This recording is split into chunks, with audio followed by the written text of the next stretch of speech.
నమస్తే, welcome to RN media. ముందుగా headlines.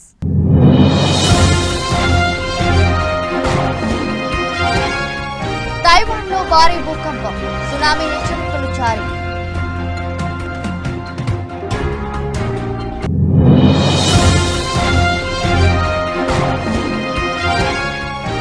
ఈ ఏడాది భారత ఆర్థిక వృద్ధి 7.5%, ప్రపంచ బ్యాంకు.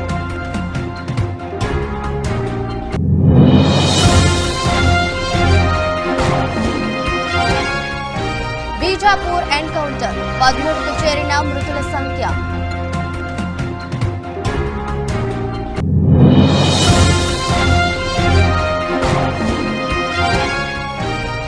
ఇకపై ఏ ఎన్నికల్లోనూ పోటీ చేయను, కర్ణాటక సీఎం సిద్ధరామయ్య.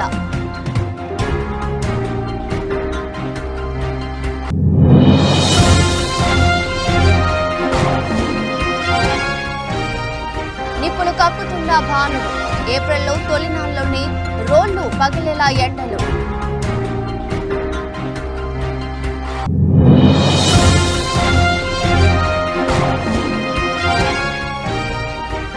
మాస్ జాతరకు సిద్ధం, ఈ నెల 8న పుష్ప 2 టీజర్.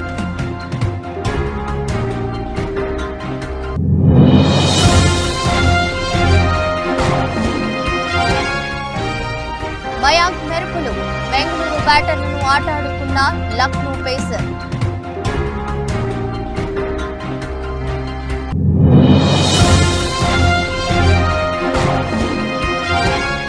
ఈ 13 షేర్లు ఆదర్శ్. గత ఆర్థిక సంవత్సరం మదుపరులకు 104, 325% రాబడులు. తైవాన్ రాజధాని తైపీని భారీ భూకంపం వణికించింది. బుధవారం తెల్లవారుజామున తైపీలో 7.5 తీవ్రతతో భూమి కంపించింది. దక్షిణ తైవాన్లోని హులియన్ సిటీకి 18 కిలోమీటర్ల దూరంలో భూకంపం కేంద్రం ఉన్నట్లు యుఎస్ జియోలాజికల్ సర్వే తెలిపింది. భూ అంతర్భాగంలో 34.8 కిలోమీటర్ల లోతులు కదలికలు సంభవించాయని వెల్లడించింది. ఆస్తి ప్రాణ నష్టానికి సంబంధించిన వివరాలు ఇంకా తెలియరాలేదు. అయితే భూకంపం దాటికి అనేక భవనాలు నేలమట్టమయ్యాయి. తైపీలోని ఓ బిల్డింగ్ కూలిపోతున్న వీడియో వైరల్ గా మారింది.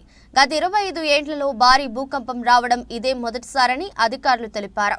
తైవాన్లో భూకంపంతో జపాన్ సహా మరికొన్ని దేశాల్లోని తీర ప్రాంతాలకు సునామీ హెచ్చరికలు జారీ చేశారు. జపాన్లోని దీవులకు సుమారు 3 కిలోమీటర్ల మేర సముద్రాలలో ఎగిసిపడి సునామీ వచ్చే అవకాశం ఉందని వాతావరణ సంస్థ అంచనా వేసింది. దాదాపు 30 నిమిషాల తర్వాత సునామీ మొదటి అల ఇప్పటికే దక్షిణ దీవులైన మియాకో, మాయామా దీవుల తీరాలను తాకినట్లు జపాన్ పేర్కొంది. సునామీ వస్తుందని, అందరూ ఇండ్లు ఖాళీ చేయాలని జపనీస్ జాతీయ వార్తా సంస్థ ఎన్హెచ్కే ప్రసారం చేస్తోంది. కాగా తైవాన్లో భూకంపాలు తరచూ వస్తుంటాయి. 1996లో 7.6 తీవ్రతతో సంభవించిన భూకంపంలో 2400 మంది ప్రజలు మరణించారు. ఇక జపాన్లో ప్రతి ఏటా సుమారు 1500 భూకంపాలు వస్తుంటాయి.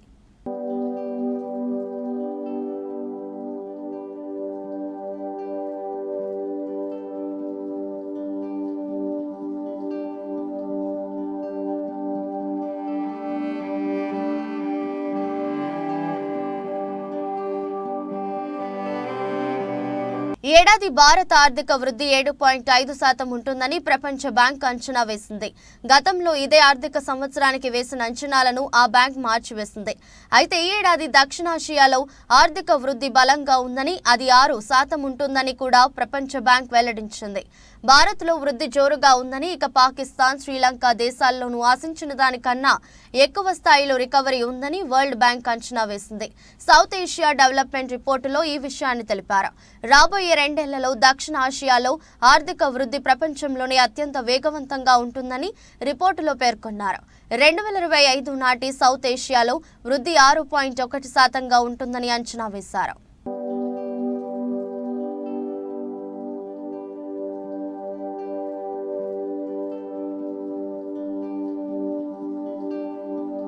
ఛత్తీస్గఢ్లోని బస్తర్ రీజియన్లో జరిగిన ఎన్కౌంటర్, మృతుల సంఖ్య 13కు చేరింది. బీజాపూర్ జిల్లాలోని కోర్చోలి అడవుల్లో మంగళవారం ఉదయం ప్రారంభమైన ఎదురు కాల్పులు 10 గంటల పాటు కొనసాగిన విషయం తెలిసిందే. ఇప్పటి వరకు 13 మంది మావోయిస్టుల మృతదేహాలు లభించాయని అధికారులు తెలిపారు. పోలీసు ఉన్నతాధికారులు వెల్లడించిన వివరాల ప్రకారం బీజాపూర్ జిల్లా అడవుల్లో మావోయిస్టులు ప్లీనరీ నిర్వహించనున్నట్టు సమాచారం అందింది. దీంతో ఉన్నతాధికారుల ఆదేశాల మేరకు జిల్లా reserve guards, CRPF, cobra, Bastar fighters, Chhattisgarh armed force భద్రతా బలగాలు గంగలూరు పోలీస్ స్టేషన్ పరిధిలోని అడవులను చుట్టుముట్టాయి. ఈ క్రమంలో మంగళవారం ఉదయం కోర్చోలి సమీపంలోని లేంద్ర అడవుల్లో తారసపడిన మావోయిస్టు దళాలు జవాన్లపై కాల్పులకు దిగాయి. వెంటనే జవాన్లు అప్రమత్తమై ఎదురు కాల్పులు జరిపారు. 2 గ్రూపుల మధ్య దాదాపు 2 గంటల పాటు తుపాకుల మోత మోగింది. ఎన్కౌంటర్ అనంతరం భద్రతా బలగాలు ఘటనా స్థలాల్లోని మొత్తం 13 మంది నక్సలైట్ల మృతదేహాలతో పాటు భారీ ఎత్తున ఆయుధ వస్తు సామాగ్రిని స్వాధీనం చేసుకున్నారు. సెర్చ్ ఆపరేషన్ కొనసాగుతున్నది ఐజీపీ సుందర్ రాజ్ తెలిపారు. తాజా ఎన్కౌంటర్లో డీవీసీ మెంబర్ క్రాంతి ముచ్చటితో పాటు మరో కీలక సభ్యుడు పాపారావు మృతి చెందినట్లు ప్రాథమిక సమాచారం అందింది. మావోయిస్టులు భారీ సంఖ్యలోనే గాయపడ్డట్లు భద్రతా దళాలు అంచనా వేస్తున్నాయి. కాగా గత నెల 27న ఇదే బీజాపూర్ జిల్లాలోని ఎన్కౌంటర్లో 6 నక్సలైట్లు మరణించిన విషయం తెలిసిందే. తాజా ఘటనతో ఛత్తీస్గఢ్లోని బస్తర్ రీజియన్లోని వేర్వేరు ఎన్కౌంటర్లలో మొత్తం 45 మంది నక్సలైట్లు మృతి చెందారు.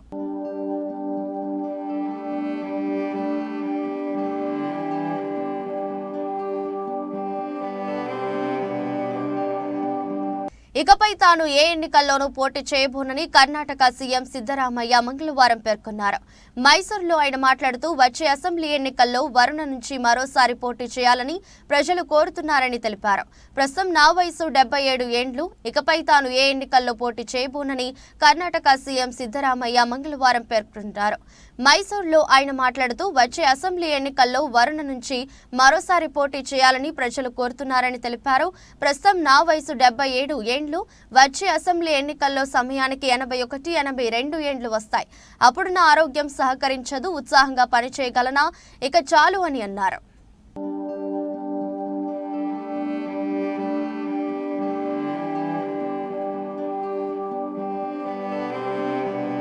రోహిణి కార్తెలో రోళ్లు పగిలే ఎండలు ఉంటాయి అని చెప్తుంటారు. అంటే మే చివరి వారంలో లేదా జూన్ మొదటి వారంలో ఇలా జరుగుతుంటుంది. కానీ ఈసారి ఏప్రిల్లో తొలినాళ్లలోనే బాణుడు నిప్పులు కక్కుతున్నాడు. మంగళవారం రాష్ట్ర వ్యాప్తంగా గరిష్ట ఉష్ణోగ్రతలు రికార్డు స్థాయిలో నమోదయ్యాయి. నిర్మల్ జిల్లా నర్సాపూర్లో అత్యధికంగా 43.5 డిగ్రీ సెంటీగ్రేడ్ గరిష్ట ఉష్ణోగ్రత నమోదైంది. రాష్ట్రంలోని అన్ని జిల్లాల్లో గరిష్ట ఉష్ణోగ్రతలు 40 డిగ్రీలు దాటాయి. అతి తక్కువగా వరంగల్ జిల్లాలో 40.6 డిగ్రీలుగా నమోదైంది. ఈ లెక్కన అన్ని జిల్లాలు ఆరెంజ్ అలర్ట్ జోన్లో ఉన్నాయి. వాస్తవానికి గతేడాది ఇదే సమయానికి రాష్ట్రంలోని 10 జిల్లాల్లోనే గరిష్ట ఉష్ణోగ్రతలు 40 డిగ్రీలు దాటాయి. ఈసారి మాత్రం అన్ని జిల్లాలు బాణుడి ప్రతాపంతో బాగుమంటున్నాయి. నిర్మల్ జిల్లాలో నీరుడు ఏప్రిల్ 2న అత్యధికంగా 41.6 డిగ్రీలు నమోదైతే ఈసారి ఏకంగా 2 డిగ్రీలు పెరిగింది. జగిత్యాల జిల్లాలో 3.5 డిగ్రీలు అధికంగా నమోదైంది. గ్రేటర్ హైదరాబాద్లోనూ అత్యధికంగా కుత్బుల్లాపూర్లో 42.1 డిగ్రీల గరిష్ట ఉష్ణోగ్రత రికార్డైంది.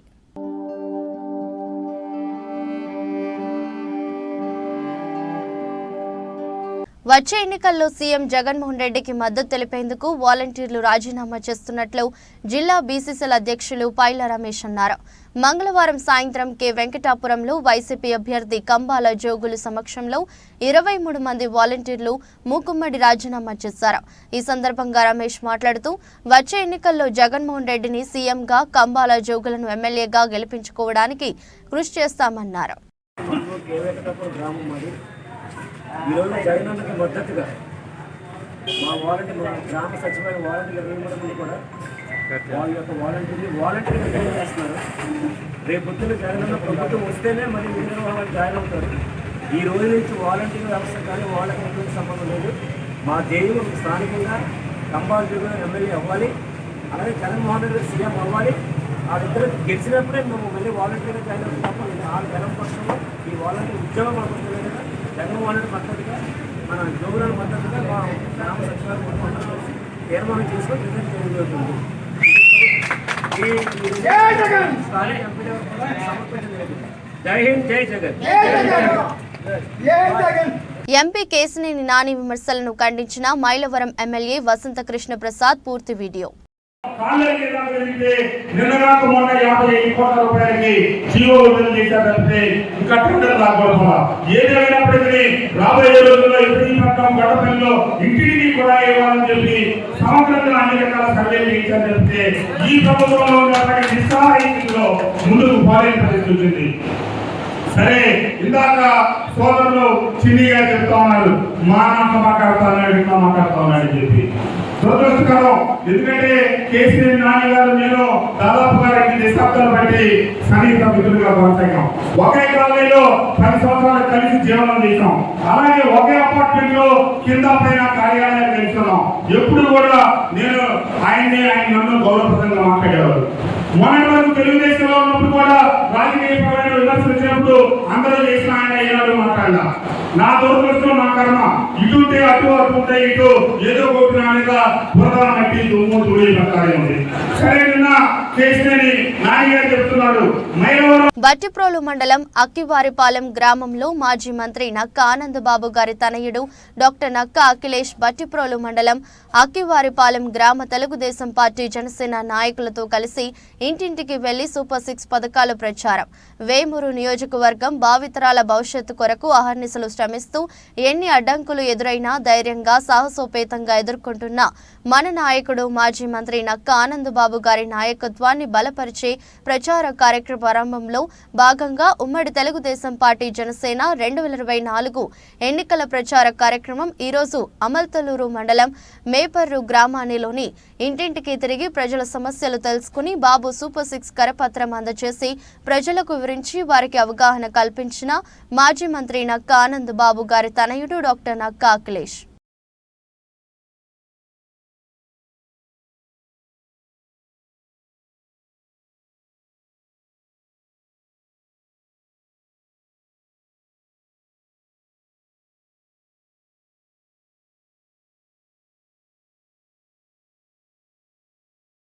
చోడవరం మండలం ముఖ్య నాయకులతో సమావేశమైన చోడవరం నియోజకవర్గం వైసీపీ అభ్యర్థి శ్రీ కరణం ధర్మశ్రీ మరియు అనకాపల్లి పార్లమెంటరీ ఎంపీ అభ్యర్థి శ్రీ బూడి ముత్యాల నాయుడు. ఈ సమావేశంలో ఇరువురు మాట్లాడుతూ రేపు జరగబోయే సార్వత్రిక ఎన్నికలలో ఫ్యాన్ గుర్తుపై ఓటు వేసి అఖండ మెజారిటీతో గెలిపించవలసిందిగా చెప్పడం జరిగింది.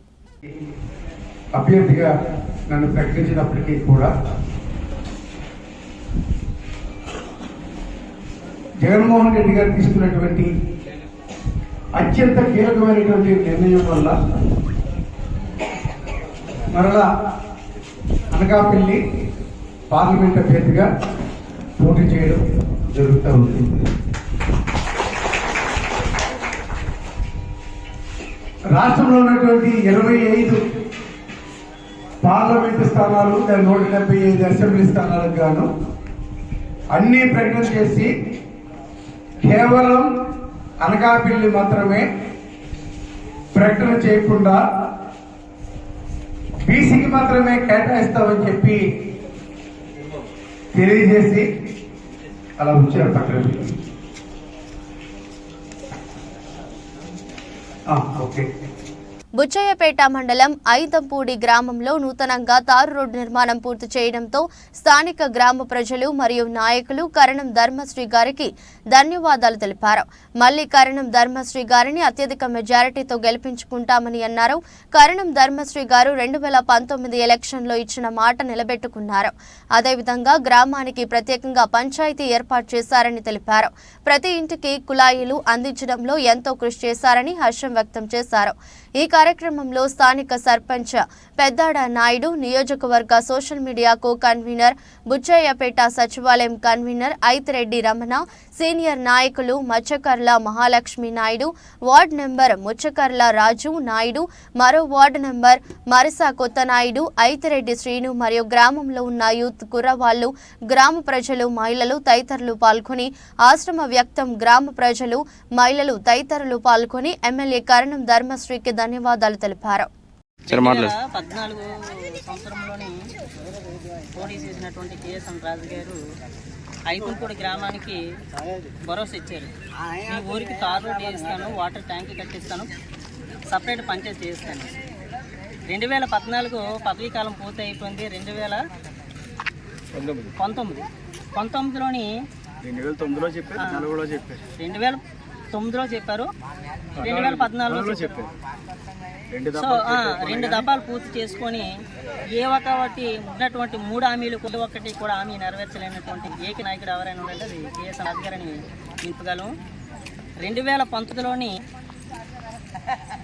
ధర్మశ్రీ గారు మాకు మాట ఇచ్చారు, నేను కంపల్సరీగా విన్ అవుతాను, మీద అధికారం వస్తుంది, కంపల్సరీగా మీకు ఇచ్చినటువంటి 3 వాగ్దానాలు కూడా నేను నెరవేరుస్తాను అనేసి మా గ్రామంలోని చెప్పడం జరిగింది. ఫస్ట్ విడతలోనే అతను గెలిచిన మరొక్షణ 3 నెలల కిందటే 3 నెలల మంగళగిరి టౌన్లోని పలువురు తటస్థులను మర్యాదపూర్వకంగా కలిశాను. ఈ సందర్భంగా చేనేతలు ఎదుర్కొంటున్న సమస్యలతో పాటు మంగళగిరి అభివృద్ధికి చేపట్టాల్సిన చర్యలపై వారితో చర్చించాను. టీడీపీ హయాంలో ఇచ్చిన సబ్సిడీ, కలర్ సబ్సిడీ పథకాలను వైసీపీ ప్రభుత్వం ఎత్తేసింది. ఇస్తామన్న నేతన్న నేస్తం కూడా కేవలం సొంత మగ్గాలు ఉన్న వారికి అని కండిషన్ పెట్టింది. దీంతో 90% మందికి సాయం అందడం లేదు. తెలుగుదేశం ప్రభుత్వ హయాంలో చేనేతలకు చేనేత రుణమాఫీ కింద 110 కోట్ల రూపాయలు చెల్లించాం. ఆదరణ పథకం ద్వారా ప్రతి చేనేత కార్మికుని కుటుంబానికి 30,000 రూపాయల విలువైన చేనేత పనిముట్లు అందించాం. రాబోయే ఎన్నికల్లో అధికారంలోకి వచ్చాక చేనేత ఉత్పత్తులపై జీఎస్టీ భారం లేకుండా చేస్తాం. గత ప్రభుత్వంలో అమలు చేసిన పథకాలు పునరుద్ధరించడంతో పాటు ఇన్సూరెన్స్ సౌకర్యం కల్పిస్తాం. చేనేతలకు 200 యూనిట్ల ఉచిత విద్యుత్ అందజేస్తాం.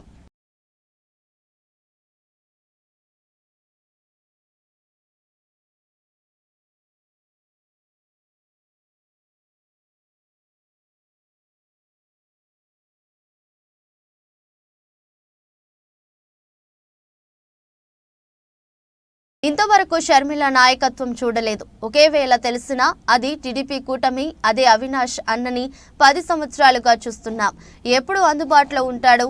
అందరికీ తెలియచేయవలసిన వ్యక్తే. తనను గెలిపించుకోవాల్సిన బాధ్యత మన యువత చేతిలో ఉంది. అవినాష్కే ఓటు వేద్దామని జనార్దన్ రెడ్డి కోరారు.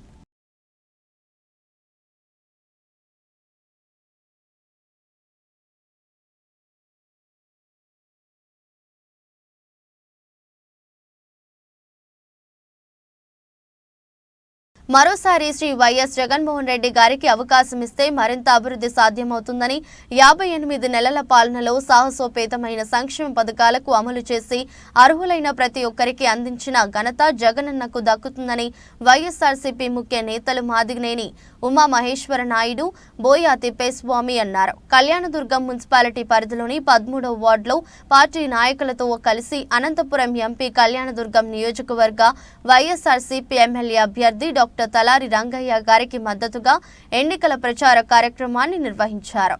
మదనపల్లె పట్టణం టిప్పు సుల్తాన్ గ్రౌండ్ నందు అన్నమయ్య జిల్లా అధ్యక్షులు శ్రీకాంత్ రెడ్డి, మంత్రివర్యులు పెద్దిరెడ్డి రామచంద్రారెడ్డి, ఎంపీ మిథున్ రెడ్డి గార్ల ఆధ్వర్యంలో మేమంతా సిద్ధం కార్యక్రమంలో వైఎస్ఆర్సీపీ జాతీయ అధ్యక్షులు శ్రీ వైఎస్ జగన్మోహన్ రెడ్డి గారు మరియు కడప నగర మేయర్ వైఎస్ఆర్సీపీ వైఎస్ఆర్ జిల్లా అధ్యక్షులు, కడప రాజంపేట పార్లమెంట్ల రీజనల్ కోఆర్డినేటర్ సురేష్ బాబు, ఉమ్మడి జిల్లా పరిషత్ చైర్మన్ మరియు రాజంపేట అసెంబ్లీ నియోజకవర్గ అభ్యర్థి ఆకేపాటి అమ్మనాథరెడ్డి, కోడూరు ఎమ్మెల్యే కొరముట్ల శ్రీనివాసులు, మదనపల్లె నియోజకవర్గ అభ్యర్థి నిస్సార్ అహ్మద్, ఎమ్మెల్సీలు రామచంద్రారెడ్డి, జకియా ఖానం, ఎమ్మెల్యేలు, రాష్ట్ర వైఎస్ఆర్సీపీ నాయకులు పాల్గొన్నారు. అన్నమయ్య జిల్లా మదనపల్లెలో జరిగిన మేమంతా సిద్ధం బహిరంగ సభకు పోటెత్తిన జనం పాల్గొన్నారు.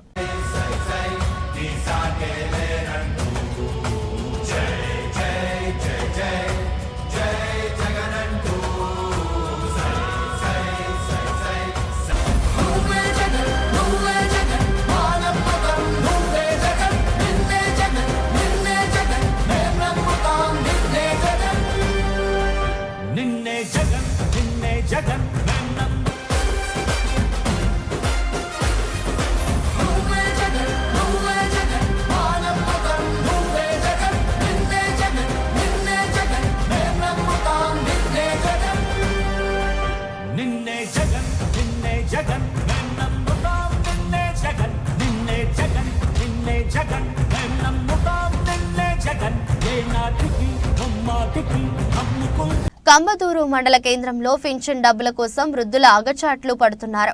జగ్గిరెడ్డిపల్లి, కొత్తపల్లి, వంటరెడ్డిపల్లి, జల్లిపల్లి, కోటగుడ్డం గ్రామాల నుండి బగబగమండే ఎండలో వికలాంగులు, వృద్ధులు, ఒంటరి మహిళలు, డప్పు కళాకారులు, చర్మ కళాకారులు, మత్స్యకారులు తదితర పింఛన్ లబ్ధిదారులందరూ పింఛన్ కోసం కాలినడకన సచివాలయాల దగ్గరకు చేరుకునే సొమ్మసిల్లి ఎండలో పడిగాపులు కాస్తున్నారు. కొంతమంది వృద్ధులు, వికలాంగులు నడవలేని పరిస్థితిలో గ్రామ సచివాలయాల దగ్గరకు చేరుకుంటున్నారు.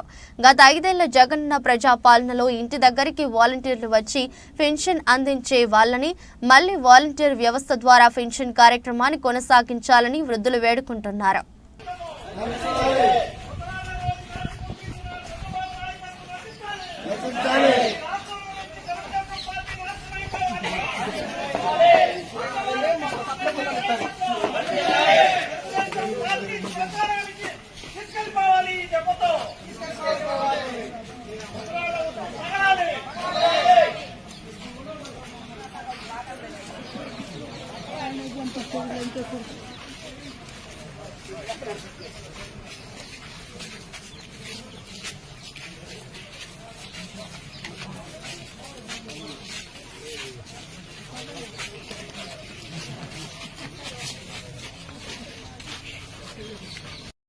రాజకీయ కక్ష సాధింపులు భాగంగా అధికార పార్టీ నాయకుల ఒత్తిడి మేరకు నందికొండ మున్సిపాలిటీ పరిధిలోని హిల్ కాలనీలో మాజీ ఎమ్మెల్యే నోముల భగత్ కుమార్ ఇల్లు సీజ్ చేశారు అధికారులు. ఇంట్లో ఎవరూ లేని సమయంలో ఇంటి తాళాలు పగలకొట్టి ఇంటిని సీజ్ చేసిన అధికారులు విషయం తెలుసుకుని హైదరాబాద్ నుంచి హలియా మీదుగా నాగార్జున సాగర్ వెళ్తున్న మాజీ ఎమ్మెల్యేను హలియా మున్సిపాలిటీ పరిధిలోని అలీనగర్ వద్ద పోలీసులు అడ్డుకున్నారు. ఈ సందర్భంగా మాజీ ఎమ్మెల్యే నోముల భగత్ పోలీసులతో వాగ్వాదానికి దిగారు. నాకు నోటీసులు ఇవ్వకుండా, ఎలాంటి సమాచారం తెలియకుండా ఇంట్లో ఎవరూ లేని సమయంలో ఇంటి తాళాలు పగలకొట్టి ఇంటిని సీజ్ చేయటం అన్యాయమని ఫైర్ అయ్యారు. ఇరిగేషన్ డిపార్ట్మెంట్ వాళ్ళు ఈ 19 క్వార్టర్స్ నందికొండ మున్సిపాలిటీలో ఉంటున్న నా క్వార్టర్స్ని నాకు గత 5 రోజులు వాళ్ళు ఒక లెటర్ రాసినప్పుడు మీరు కాంపిటెంట్ అథారిటీ కాదు, కేసీఆర్ గారి హయాంలో నందికొండ మున్సిపాలిటీ క్వార్టర్స్ అన్ని కూడా అక్కడ ఉన్న స్థానికంగా వాళ్ళకి ఇవ్వాలని చెప్పేసి ఒక జీవో తీసుకొచ్చి అవన్నీ కూడా రెవెన్యూ డిపార్ట్మెంట్కి అప్పచెప్పినాము. మీకు అథారిటీ లేదని చెప్పినా కానీ వాళ్ళు ఒక నోటీస్ సర్వ్ చేస్తే దానికి నేను రిప్లై ఇచ్చి కాంపిటెంట్ అథారిటీ నాకు కనుక నోటీస్ ఇస్తే వాళ్ళకి నేను మాట్లాడతానని చెప్పేసి చెప్పడం జరిగింది. అది ఇచ్చిన 5 రోజుల తర్వాత ఈరోజు నాకు నోటీస్ సర్వ్ చేసిన డిపార్ట్మెంట్ ఒక్క కాల్ కూడా చేయకుండా నా సామాన్లన్నీ బయట వేయడం జరిగింది. ఆర్డీఓ గారు కూడా ఫోన్ చేసి నా మీద ప్రెజర్ వస్తుంది, మీరు ఏదో ఒకటి చేయండి అంటే, సార్ నేను రేపు వస్తా, రేపు మాట్లాడతా కలెక్టర్ గారితో చెప్పడం జరిగింది. ఇది ఎలక్షన్ కోడ్ ఉన్న టైము, నేను వస్తే మా స్థానికులందరూ కూడా కదులుతారు, మా ప్రజలందరూ కూడా నాతో పాటు వస్తారు. అది ఎలక్షన్ రూల్స్ వైలేట్ చేసినట్టు ఉంటుంది. ఈరోజు ఏం పెట్టుకోకండి. నాకు నందికొండ మున్సిపాలిటీలో ఉన్నటువంటి గవర్నమెంట్ సొత్తుని అక్కడ స్థానికంగా ఉన్నటువంటి ఎక్స్ఎమ్మెల్యే అయినటువంటి జానారెడ్డి గారు వాళ్ళు తీసుకోవాలని చూస్తారేమో, కానీ నాకు మీరు వద్దంటే నాకు తీసుకునే ఆలోచన కూడా లేదని చెప్పి కూడా ఆర్డీఓ గారు చెప్పడం జరిగింది. ఇవన్నీ చెప్పినా కానీ హుటాహుటిన నన్ను ఫోన్లు చేసి 10ల సంఖ్యలో ఫోన్లు చేసి, నేను ఫోన్లు చేస్తే ఆర్డీఓ గారికి ఆయన ఫోన్ లేపకుండా, కలెక్టర్ గారు ఫోన్ లేపకుండా, ఇరిగేషన్ డిపార్ట్మెంట్ వాళ్ళు ఫోన్ లేపకుండా ఈరోజు నా సామాన్లన్నీ బయటేసి పంచనామా చేస్తున్నామంటే అక్కడ చాలా విలువైన సొత్తు ఉంది. మీరు పాస్ చేసి, గతంలో పాస్ చేసి బంగారం కావచ్చు, ఇతర సొత్తులు కావచ్చు తీసుకున్న ఇదివరకు కేసులు ఉన్నాయి. అందులో నా ప్రాపర్టీ మిస్ అవుతుంది సార్, నేను రానియండి అని చెప్దామని ఎంత ప్రయత్నం చేసినా నా ఫోన్ ఎవరు లిఫ్ట్ చేయలేదు. ఇదే ఆర్డీఓ గారు నాకు ఏదైతే కాల్ చేశారో దాదాపుగా 15 మిస్డ్ కాల్ ఈయనకు, కలెక్టర్ గారికి కంటిన్యూస్గా కొడుతున్నా. ఆపండి, మీరు తీసుకోండి, కానీ నా సమక్షంలో చేయండి. నాకు నోటీస్ సర్వ్ చేసినటువంటి ఇరిగేషన్ డిపార్ట్మెంటు వాళ్ళు నాకు ఒక్క ఫోన్ కూడా చేయకుండా ఈరోజు అక్కడ నా ఇల్లు ఖాళీ చేపిస్తున్నారు. ఈరోజు జానారెడ్డి గారికి ఈ 12 క్వార్టర్స్లో ఉండడం ఆయనకెంత హక్కు ఉందో, నేను ఒక ఎక్స్ఎమ్మెల్యేగా నేను కూడా ఈ 19లో ఉండడం అంతే హక్కు ఉంది నాకు. మీరు నా అభిమానులు ఎంతో ఆతృతగా ఎదురుచూస్తున్న పుష్ప 2 అప్డేట్ వెలువడింది. చిత్ర కథానాయకుడు అల్లు అర్జున్ జన్మదినం సందర్భంగా ఈ నెల 8న టీజర్ ను విడుదల చేయబోతున్నట్లు నిర్మాణ సంస్థ మైత్రి మూవీ మేకర్స్ ప్రకటించింది. సోషల్ మీడియా వేదిక ద్వారా ఓ పోస్టర్ ను పంచుకుంది. దీనికి పుష్ప మాస్ జాతర కోసం వేచి చూడండి అంటూ క్యాప్షన్ ను జోడించింది. తాజా అప్డేట్ తో బన్నీ అభిమానులు సంబరపడుతున్నారు. సుకుమార్ దర్శకత్వంలో తెరకెక్కుతున్న పుష్ప 2 చిత్రంపై దేశవ్యాప్తంగా భారీ అంచనాలు బలపడ్డాయి. తొలి భాగానికి వచ్చిన అపూర్వ ఆదరణ దృష్ట్యా సీక్వెల్ మేకింగ్ పై దర్శకుడు సుకుమార్ ప్రత్యేక శ్రద్ధ తీసుకుంటున్నారు. ఇప్పటికే విడుదలైన గ్లింప్స్ పోస్టర్స్ సోషల్ మీడియాలో అభిమానులను విశేషంగా ఆకట్టుకుంటున్నాయి. ముఖ్యంగా అల్లు అర్జున్ గంగమ్మ తల్లి గెటప్ సోషల్ మీడియాలో వైరల్ గా మారింది. ఆగస్టు 15న ప్రపంచ వ్యాప్తంగా భారీ స్థాయిలో ఈ చిత్రం ప్రేక్షకుల ముందుకు రానుంది.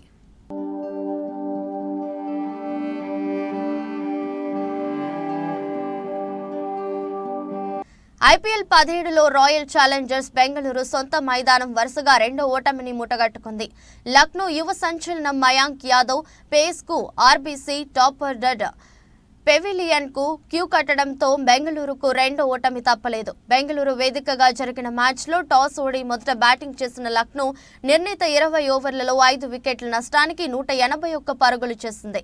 క్వింటన్ డికాక్ 56 బంతుల్లో 81, 8 ఫోర్లు, 5 సిక్సర్లు.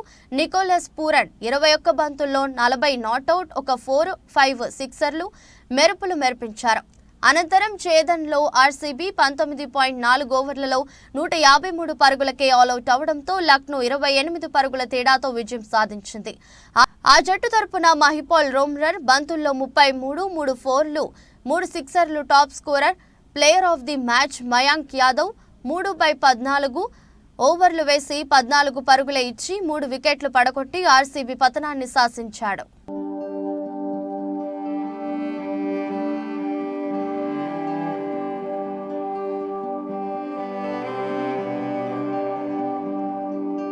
గత నెలాఖరుతో ముగిసిన గడిచిన ఆర్థిక సంవత్సరం దేశీయ స్టాక్ మార్కెట్లోకి భారీగానే ఇనీషియల్ పబ్లిక్ ఆఫర్లు వచ్చాయి. అయితే ఇందులో కొన్ని ఆకర్షణీయ స్థాయిలో మదుపర్లకు రాబడులను అందించాయి. ఇంకా స్పష్టంగా చెప్పాలంటే మొత్తం 78 ఐపీఓల్లో గత ఆర్థిక సంవత్సరం 100% పైగా లాభాలను 13 ఇచ్చాయి. వీటిలో Indian renewable energy development agency limited గరిష్టంగా 325% లాభాలను ఇన్వెస్టర్లకు పంచింది. 104.1%తో టాటా టెక్నాలజీస్ దిగువన నిలిచింది. అమెరికా మార్కెట్ల నుంచి ప్రతికూల సంకేతాలు, విదేశీ సంస్థాగత మదుపర్ల పెట్టుబడుల ఉపసంహరణ కూడా అమ్మకాల ఒత్తిడికి దారితీసిందన్న విశ్లేషణలున్నాయి. కాగా సోమవారం ట్రేడింగ్ లో అటు సెన్సెక్స్ ఇటు నిఫ్టీ 2 ఆల్ టైమ్ హైని తాకిన సంగతి విదితమే. అయితే మదుపర్ల లాభాల స్వీకరణతో ఆ రికార్డు ఆఖరు దాకా నిలవలేకపోయింది.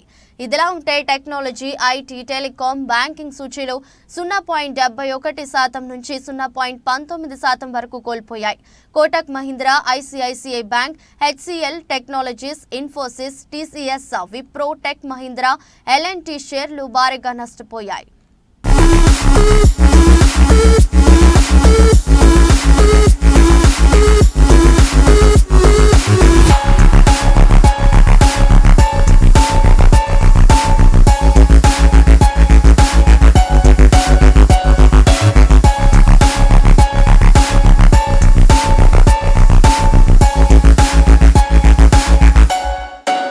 వార్తలు ముగించే ముందు మరోసారి హెడ్లైన్స్.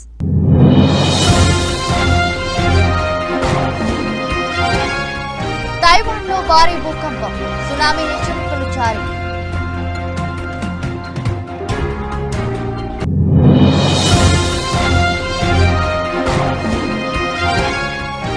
ఈ ఏడాది భారత ఆర్థిక వృద్ధి 7.5%, ప్రపంచ బ్యాంకు.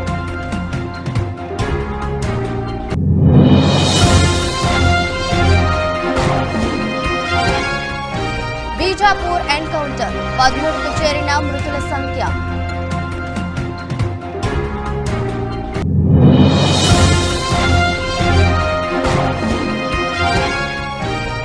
ఇకపై ఏ ఎన్నికల్లోనూ పోటీ చేయను, కర్ణాటక సీఎం సిద్ధరామయ్య.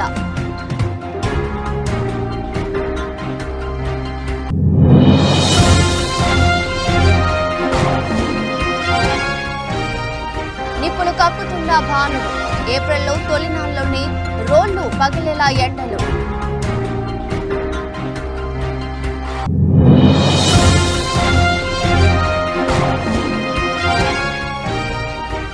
మాస్ జాతరకు సిద్ధం, ఈ నెల 8న పుష్ప 2 టీజర్.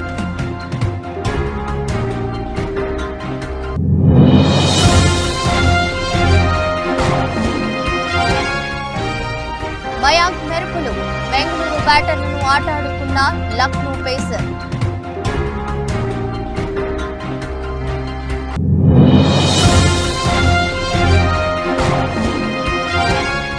13 షేర్లు ఆదుర్స్. గత ఆర్థిక సంవత్సరం మదుపరులకు 104, 325% రాబడులు. ఈ దృష్టి బులెటిన్ మరో బులెటిన్లో మళ్ళీ కలుద్దాం. అంతవరకు సెలవు. నమస్కారం.